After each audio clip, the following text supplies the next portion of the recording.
Ganhar uma liga nacional já é um grande feito, mas tem jogadores que vão além e começam a empilhar taças uma atrás da outra. Então hoje a gente resolveu contar quem é o jogador com mais troféus na história das 7 grandes ligas europeias. A gente já abre com o nome de peso porque vamos pra Holanda, né, pra famosa Eredivisie. E se a gente fala da Holanda, obviamente na hora vem na sua cabeça Johan Cruyff. E ele tá nesse vídeo porque é dele o recorde de maior número de títulos do holandesão. O Cruyff venceu 9 vezes o campeonato holandês, mas ele não tá sozinho nessa. Tem um camarada chamado Jan Heinz, que é um histórico lateral esquerdo do PSV, que também ganhou 9 taças. Mas a gente colocou o Cruyff aqui no vídeo porque no critério de desempate, ele precisou de apenas 12 temporadas completas para ganhar 9 títulos, enquanto o Ian jogou 16 épocas, então acabou precisando de bem mais tempo, né? E vocês já cansaram de ouvir sobre o Cruyff neste canal aqui, a carreira dele já foi destrinchada pela gente várias vezes, então não é surpresa para ninguém que o Cruyff no Ajax foi sinônimo de sucesso. Foram 8 holandesões conquistados por lá, né? 6 na primeira passagem do Cruyff, aí depois ele sai, né? E quando volta do Ajax novamente, ele ganha mais 2 vezes, e o detalhe é que em 8 conquistas pelo Ajax, em 2 delas, ele conseguiu ser o artilheiro do campeonato também. Mesmo não sendo exatamente aquele atacante de área, né, que ficava muito próximo do gol. A gente sabe bem que o Cruyff era um jogador total, digamos assim. Ele era matador. E como é que veio a 9ª taça, então, se não veio pelo Ajax, né? A gente sabe que no fim da carreira do Cruyff, ele foi considerado aí velho demais pela diretoria do Ajax. Teve tretas lá dentro do elenco e ele acabou saindo, então, pro Feyenoord. Atuou no clube de Rotterdam no último ano da sua carreira e ganhou o campeonato holandês por lá também. Inclusive, vestindo a camisa 10, né, e jogando ao lado de um jovem Ruud Gullit. O detalhe é que o Cruyff tem uma média muito boa de gols no campeonato holandês. Ele foi à rede 218 vezes em 308 jogos e é até hoje, tá, o 3º maior artilheiro da história da Eredivisie. Aliás, queria falar com você rapidinho sobre isso, que a gente tem incluído o campeonato holandês mais vezes aqui nos vídeos do canal. Isso aconteceu porque a gente falava sempre das outras 6 grandes ligas e nunca falava muito do holandesão. Puxaram nossa orelha e a gente começou a colocar. Comenta aí se você tá curtindo saber mais sobre o campeonato holandês ou se prefere que a gente foque mais nas outras 6 ligas, beleza?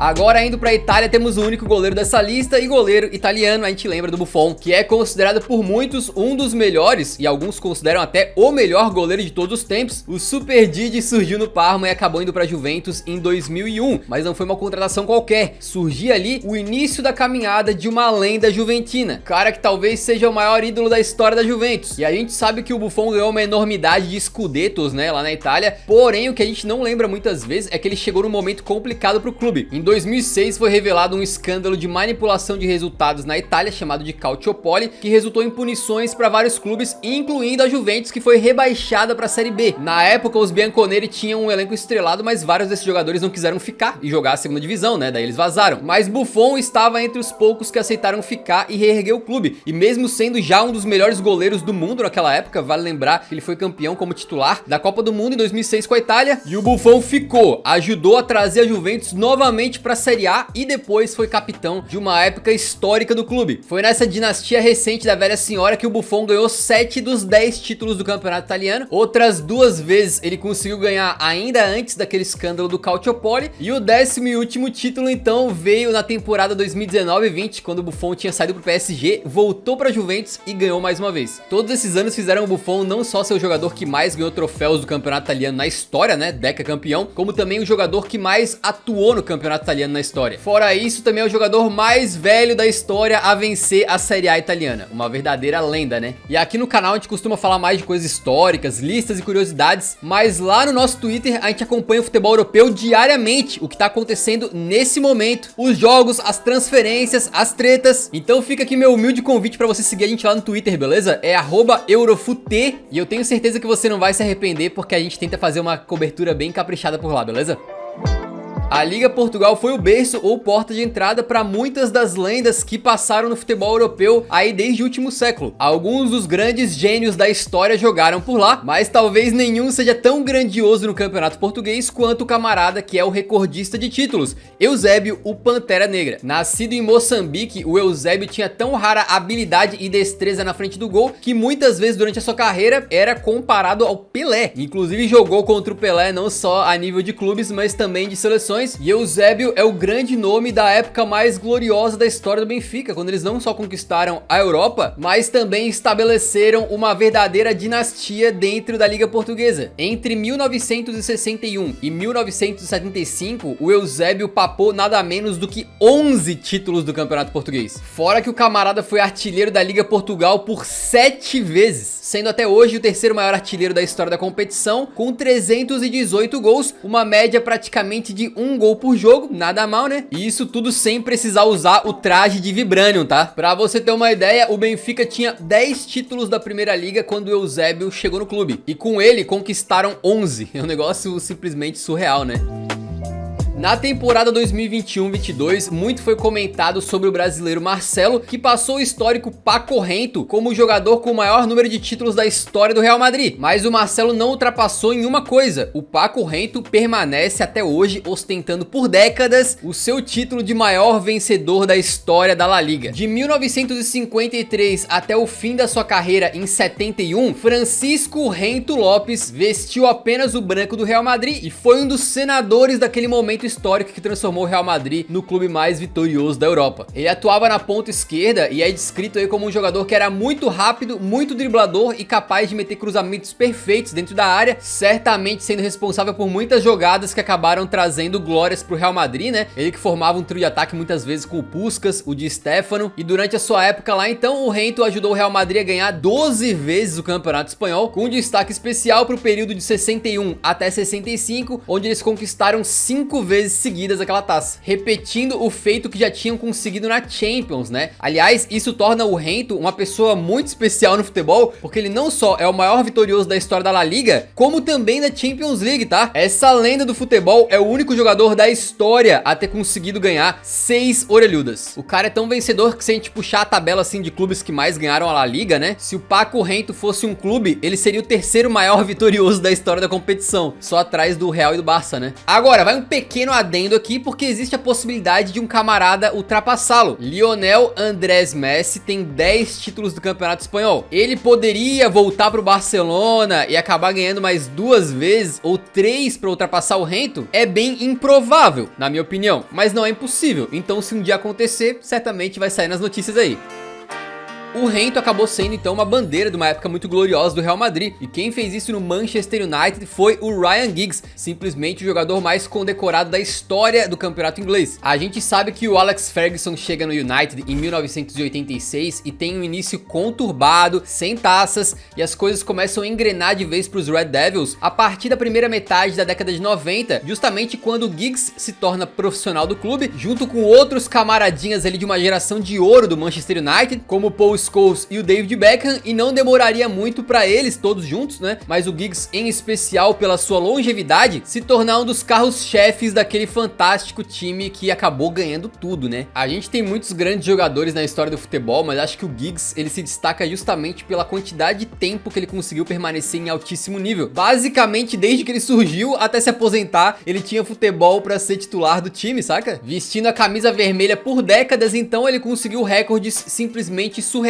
Por exemplo, ele é o jogador que mais vestiu a camisa do United na história do clube, 963 jogos, né, a carreira inteira dedicada ao mesmo clube, e ainda sendo o maior vencedor da história da Premier League com 13 taças. Aliás, nenhum outro jogador desse vídeo conseguiu 13 troféus da Liga Nacional. A primeira conquista dele foi em 93 e a última em 2013, um espaço de 20 anos de diferença. E o detalhe é que com o Giggs, o United venceu todas as suas Premier Leagues, né, a fase moderna do campeonato inglês, sem ele e sem o Ferguson, obviamente, né? Não venceu absolutamente nenhuma, e se pegar só essa era moderna da Premier League e somar os títulos de Manchester City e Chelsea juntos, não chegam nas 13 taças de campeonato inglês do Ryan Giggs, o Mr. Premier League, né? Agora restaram apenas 2 ligas e são 2 jogadores em atividade que são os recordistas, então provavelmente eles ainda vão estender ainda mais os seus recordes antes de se aposentarem. E a gente começa na França, um país que historicamente teve a sua liga mais equilibrada, saca? No momento da gravação desse vídeo, os 2 maiores campeões do país são o Saint-Étienne e o PSG, com 10 títulos cada. Fazendo uma analogia meio grosseira assim, é como se fosse o Brasileirão, que a gente não tem times tão dominantes a ponto de terem, sei lá, 20, 30 taças. Mas se esse cenário de relativo equilíbrio se manteve por muito tempo, né? Não dá pra dizer o mesmo dessa época mais recente da Ligue 1, né? Especialmente depois que a QSI comprou o Paris Saint-Germain. Com o Qatar no comando, o PSG acabou virando dominante no campeonato francês e fez com que o maior recordista de títulos dessa competição fosse justamente um jogador do PSG e justamente um jogador dos tempos mais recentes, Marco Verratti. O cracaço italiano chegou no PSG em 2012, né, vindo do Pescara, e é o único jogador que esteve presente em todos os títulos dessa era bilionária do Paris. Ele fica na frente de caras, por exemplo, como o Thiago Silva, que acabou saindo do PSG depois, né, e do Marquinhos, que chegou um pouquinho depois do Verratti aí no clube. Verratão, então, tem 8 troféus da Ligue 1 no currículo, sendo o maior recordista da história, e falou um pouco sobre isso. Quando você começa a jogar futebol, sonha em ganhar títulos ao mais alto nível. O campeonato francês, muitos o jogaram, mas alguns nunca o venceram. Ganhei 8 deles e todos foram maravilhosos, do primeiro ao último. Como o Verratti ainda tá longe de ser um veterano em decadência, né, o cara ainda desfila em campo muito talento, a tendência é que ele ainda vai ganhar mais títulos ainda, né, se ele vai acabar a sua carreira com 10, 11, 12 taças do francesão, a gente não sabe.